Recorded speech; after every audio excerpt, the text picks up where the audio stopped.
6월 18일 북한 뉴스 브리핑 시작하겠습니다. 북한 노동당 당중앙위원회가 3일째 전원회의를 이어갔습니다. 북한군이 지금 전투 예비 물자 보관관리 실태에 대한 집중 검열을 진행하고 있다고 합니다. 북한 당국이 도시 전업주부들을 농촌으로 집단 이주시키는 작업을 준비 중인 것으로 알려졌습니다. 네, 첫 번째 뉴스로 북한 노동당 당위원회 전원회의 소식 전해드리겠습니다. 어제 3일차 회의가 열렸는데 김정은 총비서가 국가존엄, 국가안전, 대화, 대결 모두 준비하자 이렇게 강조했습니다. 예, 17일 3일차 회의가 이어졌습니다. 조선중앙통신 보도를 보면 네 번째 안건이 다뤄졌습니다. 국제정세 관련된 대응인데요. 네. 일단 그 앞서서 상반기 평가를 가졌고요. 네네. 또 농업대책도 얘기를 했고, 네. 코로나19 비상 방역 상황 장기적 대비 이런 식으로 3개 정도 회의를 안건을 소화를 하고 어제는 이제 네 번째, 다섯 번째 이런 식으로 안건 네. 진행이 된 것 같습니다. 네 번째 안건이 국제정세 대응이었던 것 같은데요. 네. 이틀 차에는 각 분과별로 토론을 했다 저희가 전해드렸죠. 네네. 근데 어제 회의를 소개하는 조선중앙통신 사진을 보니까 다시 이제 다 모여가지고 앞에는 김정은 앉아 있고 네네. 또 정치부 상임위원들 앉아 있고 뒤에 이제 당중앙위 위원들, 후보위원들, 방청하는 사람들 이렇게 쭉 앉아 있는 그런 네. 플로어회의가 다시 열렸습니다. 김정은이 이렇게 말을 했네요. 우리 국가의 존엄과 자주적인 발전 이익을 수호하고 평화적 환경과 국가의 안전을 믿음직하게 담보하자면 대화에도 대결에도 다 준비되어 있어야 한다. 특히 대결에는 더욱 빈틈없이 준비되어 있어야 한다. 이렇게 강조를 네네. 했다고 해요. 네. 단어 순서를 좀 볼까요? 국가 존엄, 자주적 발전, 여기에서 자주적 발전에 좀 체크를 하셔야 될 것 같아요. 네. 물론 평화적 환경이란 말도 나왔는데 네. 이걸 놓고 우리 언론들이 무슨 한반도 평화 이렇게 좀 비약을 좀 하는 것 같아요. 그건 아닌 것 같고 네. 자기들 기준에서 평양의 기준에서 평화적 환경이겠죠. 네. 그러면서 국가의 안전을 잊지 않고 강조를 했습니다. 그렇게 한 다음에 네. 실무적인 차원에서는 대화도 준비하고 대결도 준비해야 되는데 대결을 더 빈틈없이 준비해라. 김정은이 이렇게 지시를 한 거죠. 네. 김정은 발언에서 또 하나 살펴볼 게 네. 김정은 이런 말을 했네요. 시시각각 변화되는 상황에 예민하고 기민하게 반응하며 조선반도, 한반도죠. 정세를 안정적으로 관리해 나가는데 주력해야 한다. 한반도 정세의 안정적 관리 이런 의미인데요. 네네. 안정적 관리라는 게 무슨 뜻일까요? 지금 상황이 흐트러지지 않게 해라 이런 것이죠. 그렇죠. 그러니까 중국과 우리는 계속 밀착을 하고 한국과는 담을 쌓고 미국이 북한에 개입하는 수준을 딱 요 정도로 유지시키는 것 이런 것들이 이제 안정적 관리 의도가 되겠죠. 전체적으로 보면 특별한 상황 변화를 원하는 것 같지는 않고요. 네네. 김정은이 딱 이 정도 좋네 정도로 읽히는 문맥이었습니다. 네, 그리고 바이든 행정부가 내놓은 대북 정책에 대해 검토를 마쳤다 이런 말도 나왔었죠. 예, 조선중앙통신 설명을 보면 김정은 총비서가 이렇게 말했습니다. 새로 출범한 미 행정부의 대북 정책 방향을 상세히 분석하고 이후 대미 관계에서 견지할 원칙 어쩌고저쩌고 한 다음에 마지막에는 전략 전술적 대응과 활동 방안을 명시했다, 지시를 했다 이제 이런 것이죠. 그러니까 미국 바이든 행정부의 대북 정책은 충분히 검토를 했고 그럼 우리가 이렇게 대응하면 되는구나 라는 판단을 마쳤다는 의미입니다. 또 김정은이 강조했던 것은 우리 국가의 전략적 지위와 능동적 역할을 더욱 높이고 유리한 외부적 환경을 주동적으로 마련해 나갈 것이다 이렇게 다짐을 했다고 하는데요. 아쉽게도 대남 정책에 대해서는 특별히 말이 없었습니다. 저희가 계속 예고를 드렸죠. 별말 없이 넘어갈 거다. 역시 별말 없이 넘어갔는데요. 네. 한국과는 엮이지 않고 당분간 우리 갈 길을 그냥 앞만 보고 간다 이런 의지가 엿보였습니다. 네, 이 조선중앙통신 사진을 보니까 주민들의 생활 안정을 위한 특별 명령서에 서명하고 이걸 들고 사진을 찍었더라고요. 예, 특별 명령서라고 해서 김정은이 이렇게 사진하고 또 이렇게 자기가 이걸 들었어요. 이렇게. 되게 독특하죠. 네. 지금 북한은 코로나 상황으로 중국과 문을 닫고 있고요. 네. 내부 경제도 어쨌든 좀 침체 분위기가 있겠죠. 이건 사실 북한만 그런 건 아니고 그렇죠. 팬데믹을 겪은 전 세계 모든 나라들이 또 정부 차원의 긴급 지원 프로그램 이런 것들이 다 있었는데 북한도 좀 이런 걸 따라 하려는 모양입니다. 네. 제 생각에는 북한이 전체 주민을 상대로 하는 뭐 생활안정 지원 이런 식으로 접근할 것 같지는 않고요. 네. 평양을 중심으로 하는 어떤 특별 지역을 대상으로 삼거나 아니면 국가 경제에 핵심적인 역할을 하는 대형 기업소 이런 네. 곳에 뭐 특별 공급을 좀 내려주는 방식 이런 것들을 하지 않을까 추정을 해봅니다. 김정은이 또 이런 말도 했네요. 인민이 바라는 절실한 문제들을 시급히 해결하기 위한 결정적인 시행 조치를 취하려는 것이 이번 전원회의의 핵심 사항이다. 그래서 당중앙위 전원회의에서 인민들에게 필요한 정책들을 네. 아주 중요하게 비중 있게 논의했다. 이렇게 좀 자평을 했습니다. 5번째 전원회의 안건으로 육아정책이 있었는데요. 이 부분에 대해서는 뭐 전국의 어린이들에게 국가 부담으로 뭐 유제품, 북한말로 젖제품 이렇게 나왔는데 뭐 다양한 영양식품을 공급하는 것을 당 정책으로 만들겠다 이렇게 약속을 했네요. 네. 뒤집어서 말하면 지금까지는 유제품을 중앙에서 공급한다라고 했지만 거의 20년, 30년 동안 못했던 것이죠. 이런 것들을 다시 보강을 해서 육아정책이라는 게 이제 전국의 영유아 아동들에게 뭐 유제품을 공급하겠다 이런 식으로 매듭을 지었고요. 사실 당중앙위 전원회의에서 이렇게 좀 하든 하지 않든 구체적인 시혜정책이 나온 것은 좀 이례적이긴 합니다.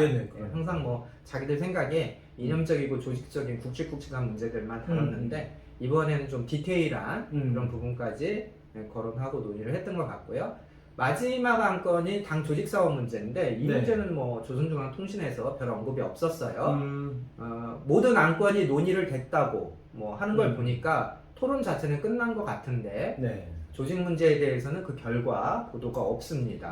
뭐 관련 안건별로 결정서도 다 통과가 됐다고 하니까 또 회의가 오늘이죠. 오늘까지 계속 이어진다 이렇게 얘기를 했으니까 저희가 관심 있게 지켜보는 누가 제일 비서냐 이런 식의 당 조직 개편이나 인사 문제는 아마도 오늘 회의에서 공지가 좀 될 것 같고요. 이후에 저희가 소식을 계속 전해드리도록 하겠습니다.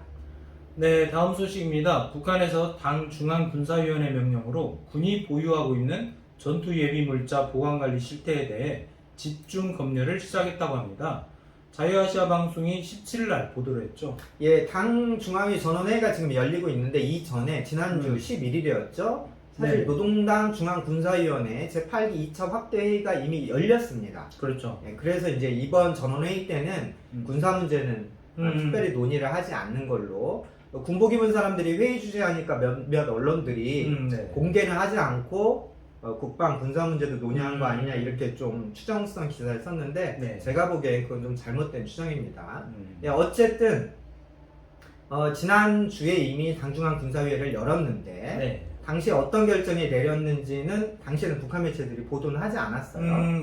아마도 이때 회의에서 이 검열 문제가 결정이 된 것 같습니다. 자유아시아 방송에서는 평안북도 소식통의 말을 소개했는데요. 이런 내용이네요. 중앙군사위원회 명령 0035호에 따라 군대에서 보관하고 있는 전투 예비물자의 보관관리 현황에 대한 집중적인 검열을 진행하고 있다. 예, 여기에는 뭐 인민무력성 총참모부, 총정치국, 후방총국, 보위사령부까지 합동으로 사람들을 뽑아서 검열조를 편성했다고 하는데요. 잠깐 설명드리면 인민무력성, 우리의 국방부 해당되고요. 총참모부는 우리의 합동참모본부, 합참이라고 우리가 보통 얘기하죠. 예, 총정치국은 군대 안에 당 조직을 관리, 지도하는 당 조직입니다. 후방총국은 우리 군의 군수지원사령부 정도 되지 않을까요? 그 정도 될 것 같고 보위사령부는 뭐 우리의 군사안보지원사령부, 과거 기무사로 불렸죠. 이 5곳에서 합동 검열 조직을 편성했다는 겁니다. 북한이 사실 합동 검열 조직을 자주 만드는데 특정 부처에만 검열을 맡기면 자기 조직, 자기 사람들은 봐줄 수 있으니까 검열 성원들끼리도 서로 감시해라 이런 의미로 합동 검열을 자주 조직을 합니다. 원래 북한의 야전 부대들, 그러니까 군단, 사단, 여단급 부대들은 1년에 2-3번 정도는 반드시 전투 예비물자 관리 실태 검열을 받는 것이 원칙인데요. 뭐 연대 대대급이 아랫단위는 분기마다 하는 거고요. 결국 이번 검열은 이제 장부 보고, 창고 들어가서 물자 보고 이게 맞냐 틀리냐. 아무래도 이제 장부에 비해서 물자가 비는 경우가 많겠죠. 이런 것을 잡아내겠다는 의도로 보입니다. 네, 북한이 이렇게 전투물자 검열을 하는 배경이나 뭐 이유가 뭐 특별한 게 있어서 이러는 걸까요? 예, 이번 검열은 특정 부대만 뭐 타겟으로 하는 게 아니라 본보기식으로 하는 게 아니라 북한군 전군 전종 차원에서 하는 검열이다 이렇게 소식통에 설명을 했네요. 그래서 야전 부대만 하는 게 아니라 인민무력성 제가 국방부라고 말씀드렸잖아요. 그런 행정 국단위들까지 전부 다 검열을 한다고 하고요. 저도 군대에서 그 일종 경험을 지금 해봤는데 우리 마시는 음료수 마스터 하나까지 개수를 다 확인해야 됩니다. 그렇죠, 그래서 그렇죠. 어느 나라 검열이든 인원, 총기 그 다음으로 물자 검열이 아주 뭐 고단한 검열 중에 하나인데요. 이번 검열에서 북한군이 확인하는 전투 예비 물자는 주로 유류, 연료죠. 그 다음에 식량, 피복, 의약품 이런 순서라고 합니다. 그래서 검열 바람이 부니까 일선 부대에서는 뭐 장부보다 물자가 부족해서 이거 어떻게 채우지 해서 뭐 돈주들 찾아다니면서 좀 도와달라 이런 에피소드 해프닝도 벌어지고 있는 것으로 소식통이 설명했습니다. 네, 다음 소식입니다. 북한에서 이 전업주부들을 농촌으로 이주시키는 작업을 준비 중인 것으로 알려졌습니다. 최근 조선중앙방송은 이 황해남도에서 여맹원들이 농업부문으로 탄원을 냈다 이렇게 보도를 했어요. 예, 탄원이라는 것이 뭐 이렇게 해달라 요청하는 건데요. 권리가 있는 사람이 자기 권리를 행사하는 게 아니라 권리가 없는 사람이 또 권력이 없는 사람이 좀 이렇게 하게 해달라 이런 것을 탄원이라고 말하죠. 우리도 많이 쓰는 말인데요. 뭐 재판부에 탄원을 냈다 아니면 뭐 청와대에 뭐 탄원 청원이란 말도 하고요. 북한 조선중앙방송을 보니까 최근 북한에서 황해남도입니다. 무려 13,700여 명의 여맹원들 나를 농업부문으로 가게 해주세요 이런 탄원을 국가에 냈다는 거예요. 여맹원이라는 것이 이제 북한 노동당 외곽단체죠. 정식 그렇죠. 명칭은 사회주의 여성동맹 이렇게 최근에 바꿨는데 노동당에 가입을 못한 성인 여성 중에 30살, 30세 이상으로 소속 직장이 없는 일종의 전업주부들이 강제로 가입해야 되는 조직입니다. 황해도에서만 14,000여 명에 가까운 여성들이 농촌으로 보내달라 이런 탄원을 냈다는 건데 북한에서 이 탄원이라는 건 사실 소속 조직에서 등 떠밀어서 하는 것이거든요. 뭐 예를 들면 미국이 뭐 자기들 어떻게 한다 그럼 뭐 대학생들이 모여서 시위하고 뭐 지금 당장 군대 입대하게 해주세요. 네, 총폭탄이 돼서 뭐 들이받겠습니다. 이런 식이 많거든요. 네, 이 여성들이 실제로 농촌으로 이주하고 싶어서 이런 행동을 했다고 보진 않는데 그렇죠. 뭐 북한 당국 이런 이벤트를 진행하는 배경이 따로 있을까요? 예, 조선중앙방송 보도를 연합뉴스가 기사로 썼습니다. 저희 같은 사람들은 뭐 인가가 없기 때문에 조선중앙방송을 직접 보면 나라법을 어기는 거고요. 그래서 저희는 나라법을 잘 지키고 있습니다. 연합뉴스 기사가 조금 부족합니다. 그래서 구체적인 배경 설명이 없는데 이제 제가 이제 배경을 좀 설명을 드리면 과거 김정일 시대에는 군대에 보내달라 이런 탄원 또는 국가 차원에서 어떤 뭐 건설 사업을 한다 어디에 발전소를 짓는다 그러면 나를 거기에 보내달라 이런 탄원 이벤트가 많았습니다. 그런데 올해만 놓고 보면 이 탄원 이벤트가 거의 경제적 분야로 몰리고 있어요. 아주 구체적입니다. 예를 들면 지난 3월에는 김일성 김정일주의 청년동맹 이 청년조직 한 1,300여 명이 금속, 석탄, 채취공업 또는 농촌들 이런 데 가서 험지 가서 내가 일하겠다. 여기에 이제 김일성 종합대학 졸업생도 있었고요. 청년동맹 간부들도 있었다. 이렇게 뭐 제대군인들도 있었다. 이렇게 북한 매체들이 소개를 했습니다. 또 지난달에는 고등학교 졸업 예정자들 700여 명이 나는 농촌에 가서 농사 짓겠다. 농촌으로 보내달라. 또 황해제철 연합교수로 보내달라. 이런 탄원을 냈다는 보도들이 계속 나오고 있어요. 북한이 근 20년 동안 이 시장화 바람이 아주 강하게 불어오면서 쉽게 말해서 서비스업, 장사 중개 이런 것들이 북한 주민들 사이에서 각광을 받고 있습니다. 현금 수입이 바로 생기는 직업들을 북한 주민들이 원하는 거죠. 그런데 탄원하는 그 목적지를 보면 대부분 부식경제예요. 신식경제가 아닙니다. 국가 영향력이 여전히 큰 그 생산 단위, 농업, 제철, 금속, 탄광 이런 식이에요.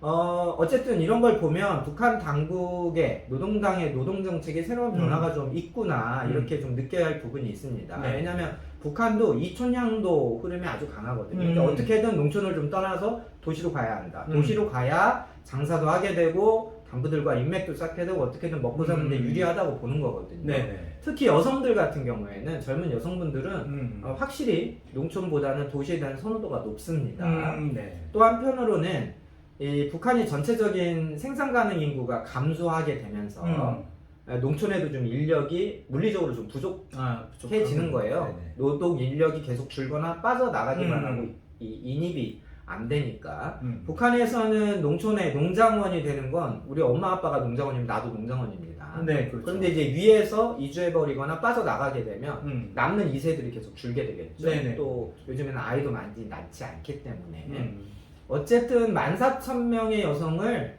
도시에 있는 여성을 이주시킨다 이거 좀 쉬운 문제는 아니에요. 왜냐하면 이 여맹 소속 여성들이라는 건 아마 상당수는 전업주부기 때문에 네네. 뭐 남편도 있고 자식들도 있고 그렇죠. 가정이 있기 때문에 이 가정이 이제 통으로 가야 되는데 그렇다면 남편도 따라서 이제 농장원 되는 거고 그렇죠. 자식들도 따라서 농장원 되는 거기 때문에 이런 사람들을 수용할 만한 뭐 집, 주택 또 직장의 공급 능력 이런 게 되느냐라고 하는 반론도 가능하고요. 네네.